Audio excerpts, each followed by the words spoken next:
I want you to imagine standing at your own sister's engagement party, surrounded by laughter and celebration, when suddenly everything goes dark. Not because the lights went out, but because the person you trusted most in the world just pushed you from your wheelchair. That is exactly what happened to Matilda Chen. She thought her sister loved her. She thought family meant protection. But when Cassandra's perfectly manicured hands gripped that wheelchair, Matilda learned the most painful truth of her life. Some monsters don't live under the bed. They sit at your dinner table. Please, before we dive into this story of betrayal and ultimate justice, do me a favor. Hit that like button. It helps us share these powerful stories with the world. And if you haven't subscribed yet, press that button now. You don't want to miss the justice that is coming. Now, let me introduce you to Matilda. Matilda was 28 years old, a brilliant software engineer who worked from home. 6 months before this story begins, her life changed forever. She was driving home from a client meeting when a truck ran a red light. The impact was devastating. Her spine took the worst of it. T6, complete spinal cord injury, the doctor said. Those cold medical terms meant one thing: Matilda would never walk again. But here's where the nightmare truly began. The accident wasn't random. Matilda was in the passenger seat that day. Her sister, Cassandra, was driving. They were arguing about something stupid, something Matilda can't even remember now. Cassandra was speeding, texting on her phone, weaving through traffic like she owned the road. Matilda had begged her to slow down. "Cassie, please, you're scaring me," she had said. Cassandra just laughed. "Relax, Maddie, I've got this." 2 minutes later, Cassandra ran that red light. When the ambulance arrived, when the police took their statements, something evil happened. Their parents, Richard and Susan Chen, pulled Cassandra aside. Matilda was unconscious, broken, being loaded into the ambulance. And her father looked at his golden child, his precious Cassandra, and said words that would haunt this family forever. "Tell them Matilda was driving. Tell them you begged her to slow down. We cannot let this ruin your future." Can you imagine that? Your child is dying in an ambulance, and all you care about is protecting the one who caused it? My people, some parents are blind. They see what they want to see, not what is real. Cassandra followed the script perfectly. She cried to the police. She said Matilda had been driving recklessly, that she tried to grab the wheel, that it all happened so fast. The police wrote it down, the insurance company accepted it, and when Matilda woke up 3 weeks later, paralyzed from the chest down, her family sat around her hospital bed with fake tears and asked her to confirm the lie. "Maddie, honey," her mother said, stroking her hair with cold fingers, "the insurance needs your statement. You were driving, remember? You lost control. It was an accident. Nobody's fault, really." Matilda's head was still foggy from the medication. Her body felt like it was made of broken glass. She looked at her sister, expecting Cassandra to tell the truth. But Cassandra wouldn't meet her eyes. She just stared at the floor, twisting her expensive engagement ring around her finger. I don't remember," Matilda whispered, her voice hoarse from the breathing tube that had just been removed. "That's okay, baby," her father said quickly. Too quickly. "You don't need to remember. We remember for you. You were driving. Just sign the papers." Something felt wrong. Something felt deeply, poisonously wrong. But Matilda was weak, in pain, and drowning in grief over her broken body. So she signed. She signed the insurance papers that said she caused her own paralysis. She took the blame for her sister's crime. The months that followed were hell on earth. Matilda had to relearn everything: how to sit up without falling, how to transfer from bed to wheelchair, how to accept that her legs would never move again. Physical therapy was torture. Every morning she woke up hoping it was a nightmare. Every morning reality crushed her again. And through it all, her family was absent. Her parents visited twice a month, always rushed, always checking their phones. Cassandra came once, brought expensive flowers that Matilda was allergic to, and left after 15 minutes. "I just can't handle hospitals, Maddie. They make me anxious. You understand, right?" Matilda understood. She understood that she had become an inconvenience, a reminder of imperfection in their perfect family portrait. But Matilda had one angel during those dark months. His name was Dr. Marcus Kingsley, her rehabilitation physician. Dr. Kingsley was a tall man with gentle eyes and a voice that commanded respect. He had seen thousands of spinal injury patients, but something about Matilda's case bothered him. He read her file over and over. The accident report didn't match her injuries. The timeline didn't make sense. "Matilda," he said one afternoon during therapy, "can I ask you something personal?" "Of course, doctor."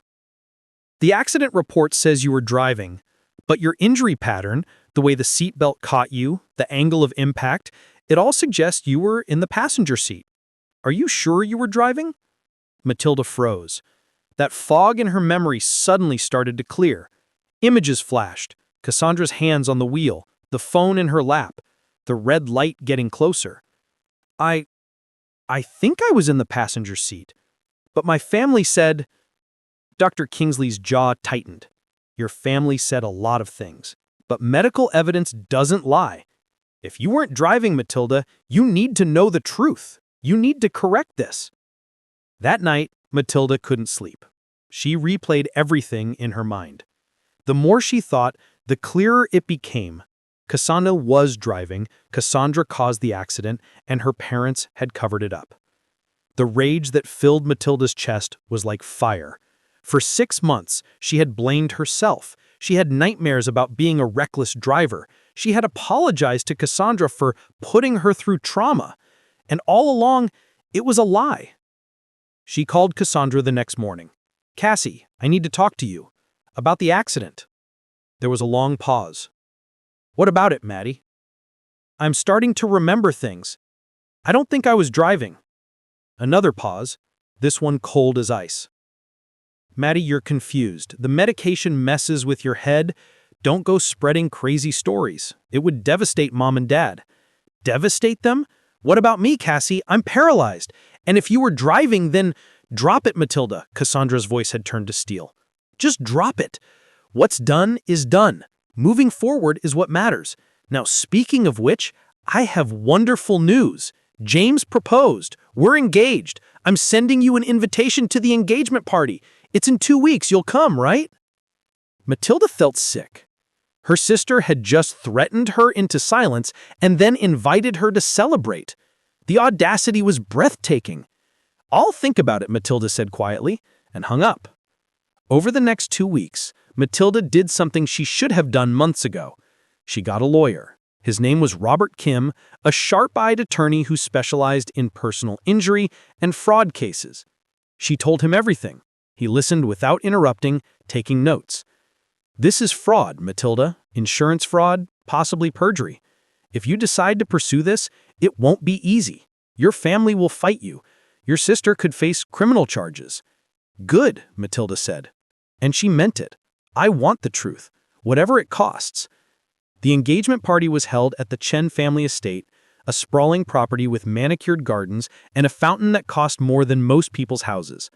Matilda arrived in her adapted van, her wheelchair lift lowering her to the driveway. She had dressed carefully, a beautiful blue dress that her physical therapist helped her choose. She wanted to look strong. She wanted to look unbreakable. Her mother greeted her at the door with an air kiss that didn't touch her cheek. "Oh, Matilda, you came.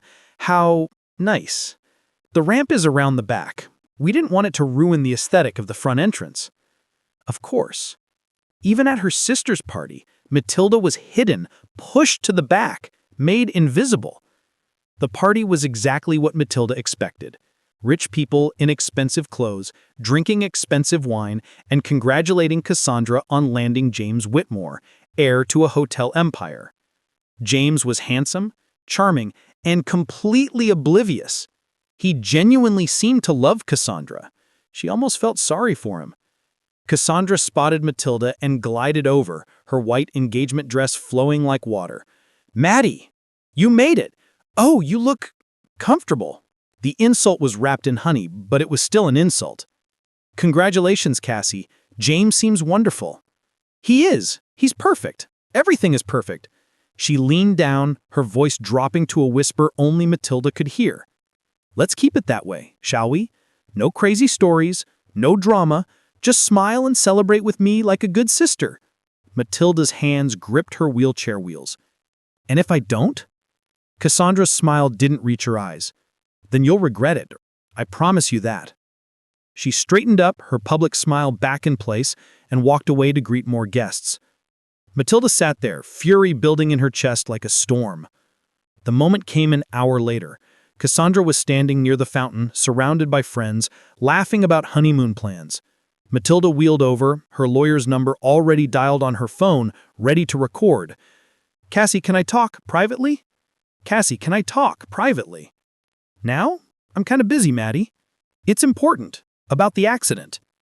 The laughter around them died.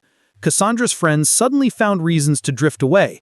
Cassandra's face went pale, then red. "I said drop it." "I can't drop it. I deserve the truth. You were driving, you were texting, you ran that red light, and you let me take the blame." The silence that followed was deafening. People were starting to stare. James walked over, concerned. "Babe, what's going on?" "Nothing," Cassandra said quickly. "Matilda is just confused. The medications—" "I'm not confused!" Matilda's voice rang out across the garden. "I'm paralyzed because of your recklessness, and you made me lie to protect you." Cassandra's mask finally cracked.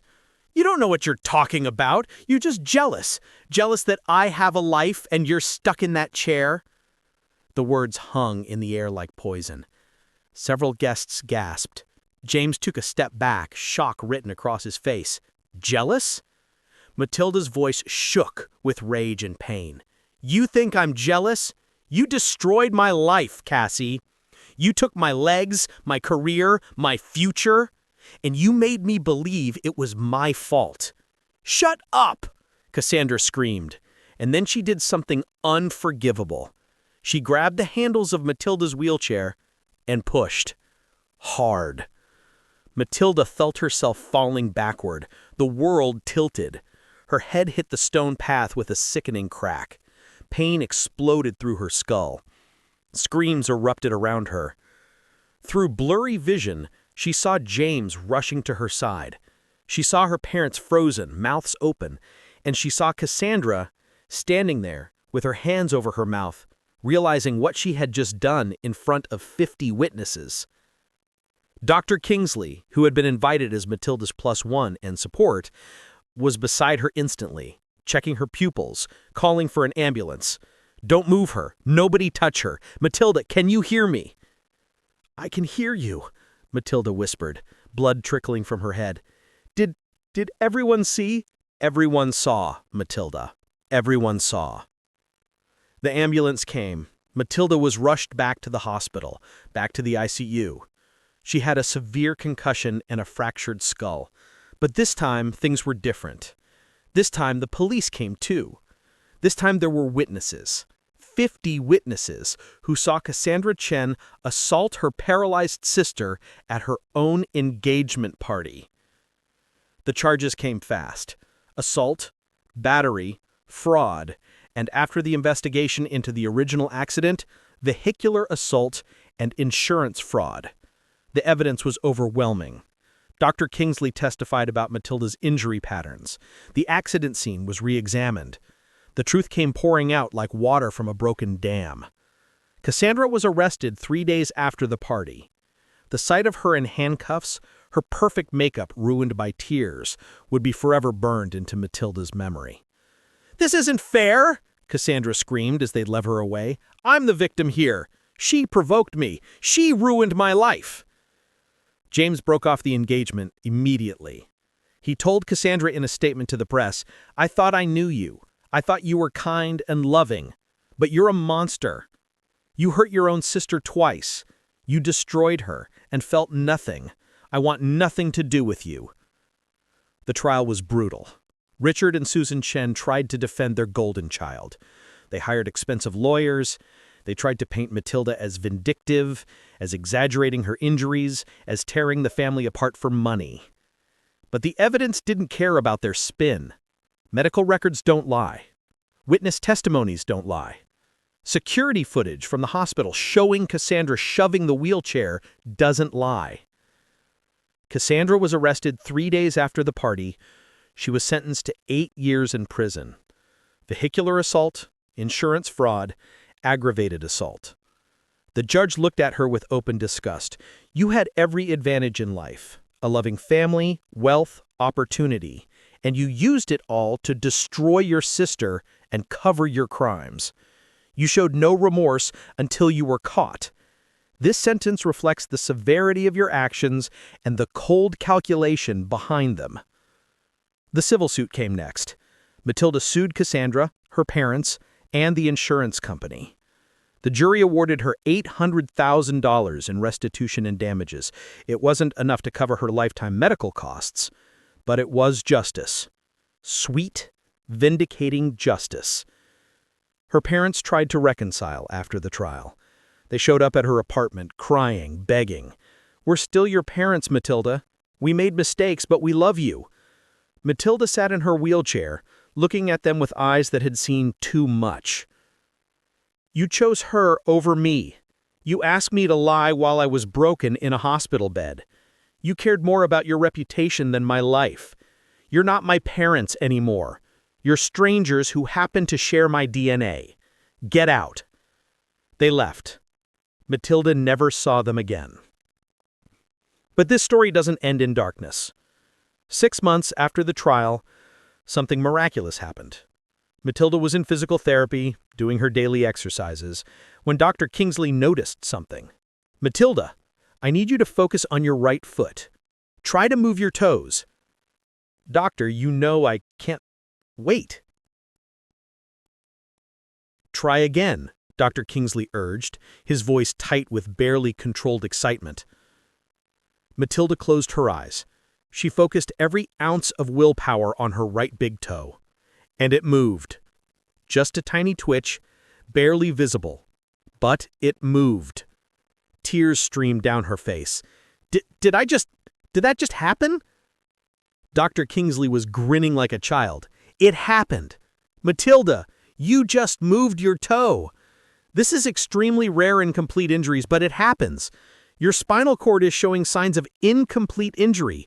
With intensive therapy, you might regain more function. I can't promise you'll walk again, but this is hope. Real medical hope." The journey wasn't easy. It took another year of grueling physical therapy. Every day was painful. Every tiny gain felt like climbing a mountain. But she fought. She fought with the same strength that got her through the betrayal, through the trial, through the darkest moments of her life. 12 months after that first toe twitch, Matilda stood up. She stood with leg braces and a walker, her legs shaking with effort, sweat pouring down her face, but she stood. Dr. Kingsley stood beside her, ready to catch her if she fell, but she didn't fall. "How does it feel?" he asked, his voice thick with emotion. "It feels like justice. It feels like I won." Matilda used the settlement money to start a foundation for spinal cord injury patients who couldn't afford proper care.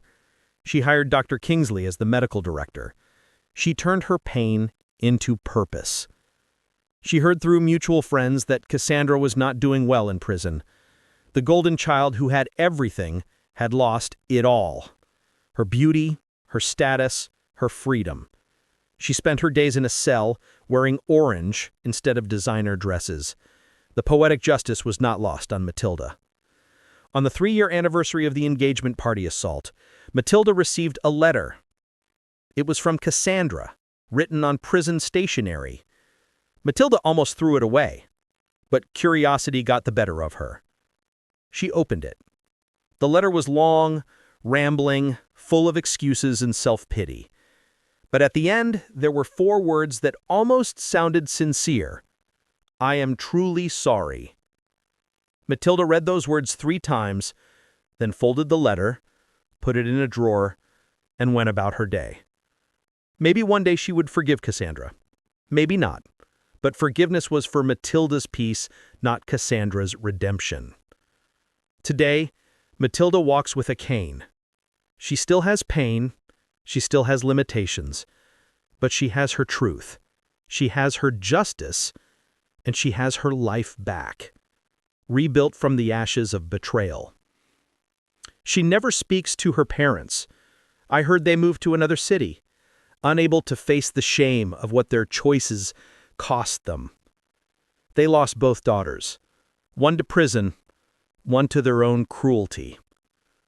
Sometimes, late at night, Matilda wonders what would have happened if she had kept quiet, if she had protected her sister like they asked, if she had swallowed the lie forever.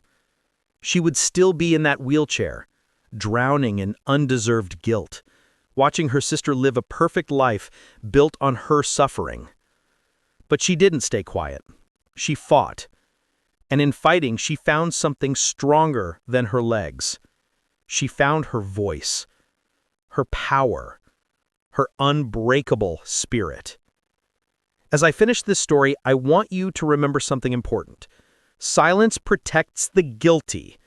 Truth protects the innocent. Matilda could have stayed silent. She could have let her sister's cruelty define her life. But she chose justice. She chose herself. And that choice saved her life in ways that have nothing to do with her ability to walk. Some families are built on love. Some families are built on lies. The Chen family was built on lies, and lies always crumble eventually. The truth is like water. You can try to dam it, redirect it, bury it, but eventually it will find its way out. Justice came for Cassandra Chen, slowly, publicly, completely. And Matilda? Matilda got her life back, her truth validated, and her dignity restored. That's not just justice. That's victory.